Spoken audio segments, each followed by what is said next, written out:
여러분, 혹시 이런 생각해 보신 적 있으세요? 한 나라가 수십 년 동안 공들여 쌓아 올린 정말 위대한 기술을 어떻게 하루아침에 까맣게 잊어버릴 수가 있을까? 오늘 바로 그 미스터리를 한번 같이 파헤쳐 보겠습니다. 이게 정말 믿기 힘든 이야기인데요. 인류를 달에 보냈던, 그야말로 인간 기술의 최정점이라고 불렸던 나사가 한때는 자기네 우주인을 국제우주정거장에 보내려고 러시아 로켓의 좌석을 돈 주고 사야만 했습니다. 아니 대체 어떻게 이런 일이 일어날 수 있었을까요? 보시면 2011년에 마지막 우주 왕복선이 돌아온 뒤로 미국이 다시 자기들 힘으로 사람을 우주에 보내기까지 거의 10년이 걸렸습니다. 10년이요. 이 기간 동안 세계 최고의 기술 대국이 말 그대로 우주로 가는 방법을 잊어버렸던 셈입니다. 이 정말 놀라운 사건은 우리에게 아주 근본적인 질문을 던지고 있어요. 도대체 어떻게 이런 일이 가능했냐는 거죠. 그 첫 번째 단서는 바로 이 국가적인 능력을 잃어버렸다는 사실 그 자체에 있습니다. 그러니까 2011년 아틀란티스호의 마지막 비행은 그냥 기계 하나가 퇴역한 사건이 아니었던 거예요. 그건 사실상 우리는 더 이상 이 일을 할 능력이 없고 하지 않겠습니다 라는 항복 선언이나 마찬가지였습니다. 그리고 그 결과는 생각보다 훨씬 더 심각했죠. 이건 아무리 발전한 경제라도 한순간에 핵심 기술을 어떻게 잃어버릴 수 있는지 보여주는 아주 강력한 경고등 같은 겁니다. 자, 그렇다면 그 지식은 대체 어디로 사라진 걸까요? 이 질문에 대한 답이 아주 의외의 곳에 숨어 있습니다. 바로 즉석 카메라의 대명사였던 폴라로이드 이야기 속의 말이죠. 우주선하고 필름, 전혀 상관없어 보이잖아요? 근데 그 본질은 완전히 똑같습니다. 지식을 제대로 이해하려면 먼저 이 두 가지 개념을 알아야 합니다. 하나는 명시지, 이건 뭐 책이나 설계도처럼 글자로 적고 전달할 수 있는 지식이죠. 근데 진짜 문제는 바로 암묵지입니다. 이건 마치 자전거 타는 법처럼 말로는 설명하기가 정말 애매한 것들이에요. 오랜 경험에서 나오는 노하우, 팀원들끼리 눈빛만 봐도 통하는 그런 팀워크 같은 거요. 바로 이 둘의 차이가 모든 문제의 핵심입니다. 이야기는 이렇습니다.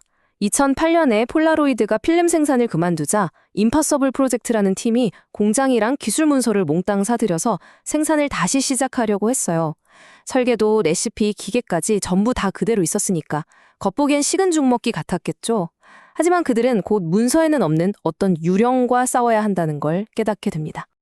문제는 바로 암묵지였습니다. 기계를 다룰 때의 그 미묘한 손맛, 그날의 온도나 습도에 따라서 레시피를 살짝 바꾸는 노하우, 또 문제가 생겼을 때 누가 먼저랄 것도 없이 착착 움직이는 팀워크, 이 모든 게 숙련된 직원들이 회사를 떠나면서 그냥 공기중으로 증발해버린 거예요.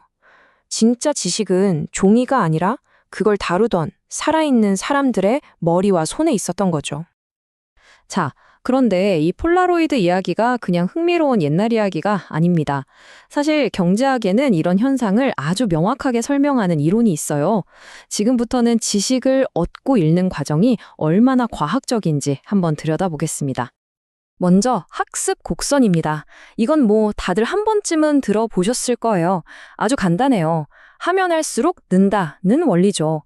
어떤 일이든 계속 반복하면 경험이 쌓이면서 더 빠르고 더 싸게 더 좋은 결과물을 만들게 된다는 겁니다. 이 그래프를 보시면 그 힘이 얼마나 대단한지 바로 느껴지실 겁니다. 2차 세계대전 때 리버티 선박을 만들었던 사례인데요. 생산을 멈추지 않고 계속했더니 매달 효율이 4에서 6%씩이나 올랐다고 해요. 보시는 것처럼 처음에는 엄청나게 들었던 비용과 시간이 생산을 거듭할수록 급격하게 줄어드는 게 보이죠? 이게 바로 학습 효과의 힘입니다. 하지만 모든 빛에는 그림자가 있듯이 이 학습 곡선에도 아주 무서운 쌍둥이가 하나 있습니다. 바로 망각 곡선이에요.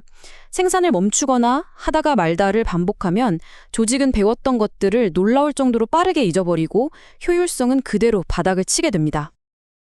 로키드 마틴의 L1101 항공기가 바로 그 대표적인 예입니다. 주문이 들쑥날쑥하니까 공장을 돌렸다 멈췄다 이걸 반복한 거예요. 결과가 어땠을까요? 팀원들은 흩어지고 노하우는 사라졌죠. 이 그래프 좀 보세요. 생산을 다시 시작할 때마다 비용이 오히려 폭등하는 학습 곡선과는 정반대의 끔찍한 현상이 나타난 겁니다.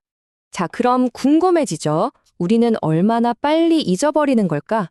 경제학자 피터 톰슨의 연구 결과는 정말 충격적입니다. 단 한 달, 딱 한 달이에요. 생산을 멈추면 우리가 그동안 쌓아올린 지식의 무려 40%가 그냥 사라져버릴 수 있다는 겁니다. 지식을 쌓는 데는 수년이 걸리지만 잊는 건 정말 한순간인 거죠. 자, 그렇다면 이 모든 이야기들을 통해서 우리가 얻어야 할 진짜 교훈은 뭘까요? 이 모든 현상을 아주 강력한 비유 하나로 정리해 볼 수 있습니다. 이 문장 하나가 오늘의 모든 내용을 압축하고 있습니다. 우리는 보통 경제 발전이라고 하면 한 계단 올라가는 사다리를 떠올리잖아요. 그런데 MIT의 경제학자 세사리 달고는 그게 틀렸다고 말합니다. 경제는 러닝머신과 같다는 거죠. 여러분, 러닝머신 위에서 가만히 서 있으면 어떻게 되죠? 그렇죠. 바로 뒤로 밀려나 떨어집니다. 경제적인 역량도 똑같습니다. 지금 가지고 있는 기술 수준을 그저 유지하기 위해서라도 넘어지지 않으려면 끊임없이 달리고 투자하고 발리해야만 하는 거예요. 진보는 당연한 게 아니라 현상 유지를 위한 치열한 싸움의 결과인 셈이죠. 오늘 내용 딱 3가지만 기억해 주세요. 첫째, 지식은 유리처럼 깨지기 쉽습니다. 둘째, 진짜 가치는 서류 뭉치가 아니라 지금 바로 옆에서 한껏 땀 흘리는 팀에게 있습니다.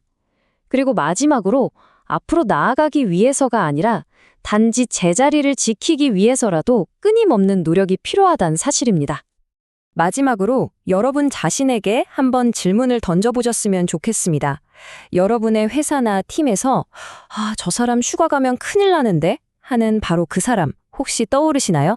그 사람이 가진 지식은 문서로 남아있나요? 아니면 오직 그 사람의 머리와 손끝에만 존재하나요?